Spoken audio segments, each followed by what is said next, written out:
بسم اللہ الرحمن الرحیم۔ الصلاۃ والسلام علیک یا رسول اللہ وعلی آلک وصحابک یا حبیب اللہ۔ اللہم صلی علی محمد وعلی آل محمد صلی اللہ علیک یا محمد نور من نور اللہ۔ آپ بھی اپنی آنکھوں سے آسمانی مخلوق کو، فرشتوں کو، جنات کو، خفیہ مخلوق کو اپنی آنکھوں سے دیکھ سکتے ہیں۔ شرط یہ ہے کہ آپ اس عمل کو اس طریقے سے کر لیں۔ کوئی مشکل عمل نہیں ہے، بس سورہ مزمل کا یاد کرنا ضروری ہے۔ سورہ مزمل زبانی یاد ہو، ازبر ہو، اس کے پڑھنے کا طریقہ، تلفظ، اعراب جیسے لحاظ سے بالکل صحیح ہو۔ سورہ مزمل کو آپ اپنے بستر پہ لیٹ کے، پیٹھ کے بل، اپنی زبان کو تالو کے ساتھ لگا کر دل کی زبان کے ساتھ پڑھنا۔ اس ظاہری زبان سے نہیں، دل سے اس کو پڑھنا۔ یہ زبان تالو کے ساتھ اوپر چمٹی ہوئی ہو، 3 دفعہ کم سے کم، 5 دفعہ، 7 دفعہ، 11 دفعہ، جب تک آپ کو نیند نہیں آتی اس کو پڑھتے پڑھتے آپ سو جائیں۔ بے شک پہلی دفعہ ہی پڑھتے ہوئے آپ کو نیند آ جائے، آدھی صورت پڑھی ہو، نیند آ جائے، 2 دفعہ پڑھیں، 3 دفعہ پڑھیں، 3 دفعہ سے کم نہ ہو۔ شرط یہ ہے کہ پڑھتے ہوئے نیند آ جائے، وہ پہلی دفعہ ہی پڑھتے ہوئے کیوں نہ نیند آ جائے۔ 11 بار پڑھ کے پھر بھی نیند نہ آئے، لیکن آپ 11 دفعہ اینڈ کر لیں، سو جائیں، کسی کے ساتھ بات چیت نہ کریں، پیٹھ کے بل لیٹ کے زبان کو تالو کے ساتھ لگائیں، پڑھنا شروع کر دیں دل کی زبان سے، اور یہ سوچ رکھیں کہ آسمان سے سبز، سفید، بلو، ریڈ، کالا، جتنے بھی کلر ہیں جو آپ کے ذہن میں آسانی کے ساتھ آ جائے کہ اس کلر کو میں دیکھ رہا ہوں، اس کے اندر سے نور کی شعائیں پھوٹ رہی ہیں، نکل رہی ہیں، روشنی بکھر رہی ہے، آپ یہ سوچ میں ڈوب کر اس کو دل کی زبان سے پڑھیں، ظاہری زبان تعلق کے ساتھ لگی ہوئی ہو۔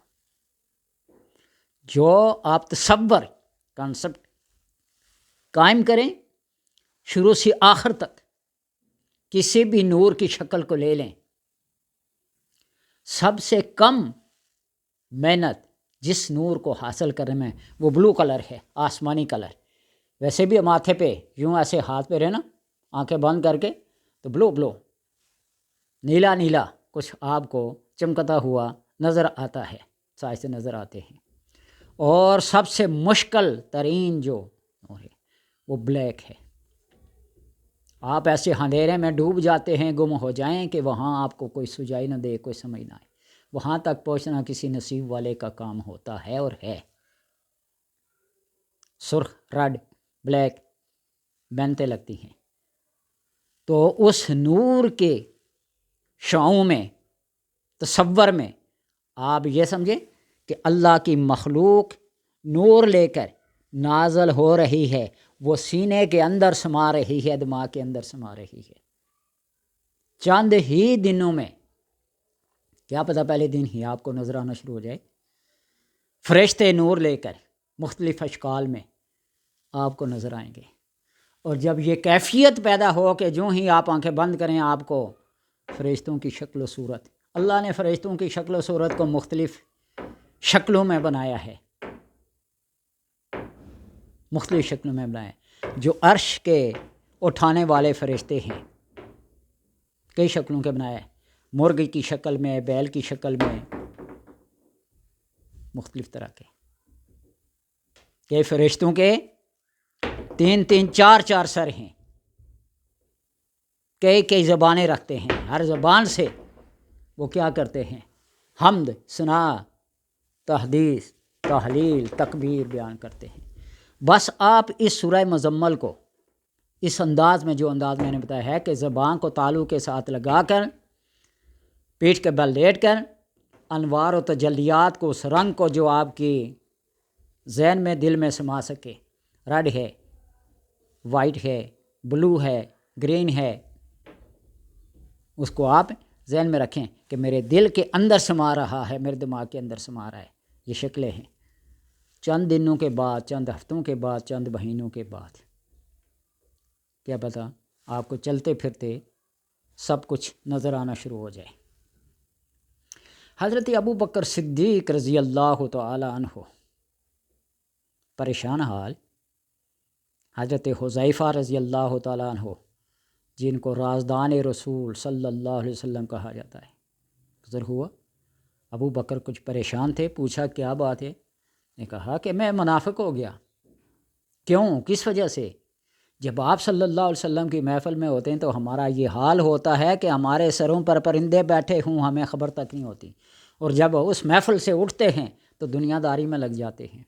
حضرت حذیفہ نے بھی کہا یہ کیفیت تو آپ سے زیادہ میرے اندر پائی جاتی ہے، چلو دونوں چلتے ہیں. بارگاہ رسالت میں حاضر ہوئے اور اپنی جو سوچیں تھیں وہ شیئر کی. تو آپ صلی اللہ علیہ وسلم نے فرمایا کہ جو حالت ہماری میرے پاس ہوتی ہے وہ حالت ہماری ہر وقت رہے تو تمہیں فرشتے تمہارے بستروں پر آ کر اپنی ظاہری شکل و صورت کے لحاظ سے تمہیں سلام کریں. کیفیات ہوتی ہیں جو سیکنڈوں میں بھی طاری رہتی ہیں اور منٹوں تک، اور بعض کے اوپر یہ کیفیت طاری ہوتی نہیں ہے. لہٰذا کوشش کریں کہ اپنے اندر وہ کیفیت طاری کریں، سوچ کے لحاظ سے، فکر کے لحاظ سے، کہ آپ کو آسمان سے نورانی مخلوق اترتی ہوئی نظر آئے. یہ چیز تقویٰ مانگتی ہے، پرہیزگاری مانگتی ہے، صدق مقال، عقل حلال، حلال کا کھانا اور سچ بولنا، گوشہ نشینی اختیار کرنا، خلوت اختیار کرنا. جلوت میں بھی اتنا رہیں جتنا کچھ کوئی برداشت کر سکے. خاموشی بہتر ہوتی ہے، اور خاموشی ہر سوال کا جواب ہوتی ہے. ہر ایک کو خریدتے نہیں ہیں.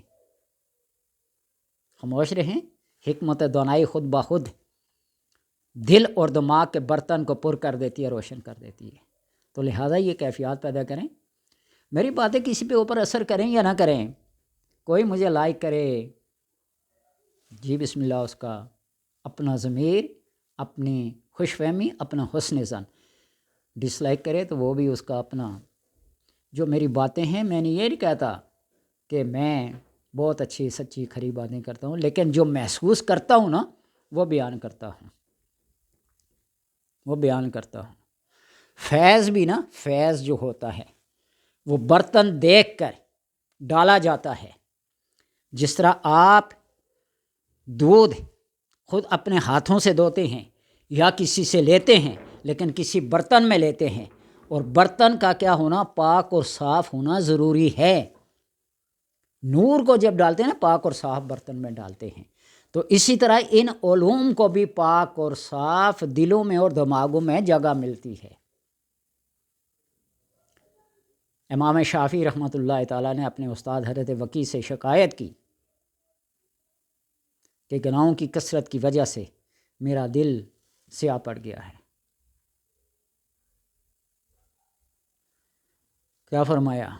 گناہوں کو چھوڑ دو. پورا ایک مصرع ہے، ربائی ہے.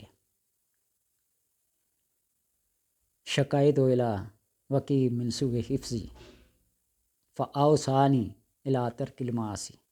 میں نے اپنے خراب حافظے کی شکایت کی اپنے استاد سے، انہوں نے مجھے وصیت کی ترک المعاصی، نافرمانیوں کو، معاصی کو چھوڑ دو. فإن العلم نور، علم جو ہے نور ہے. لا یلقی فی قلب معاصی، یہ کسی بدکار سیاہکار دل میں نہیں سماتا. اس لیے اپنے سوچوں کو، اپنی خلوتوں کو، اپنے بستروں کو، اپنی تنہائیوں کو پاکیزہ بناؤ. یہ چلے، یہ ریاستیں کرنے کی ضرورت نہیں ہے.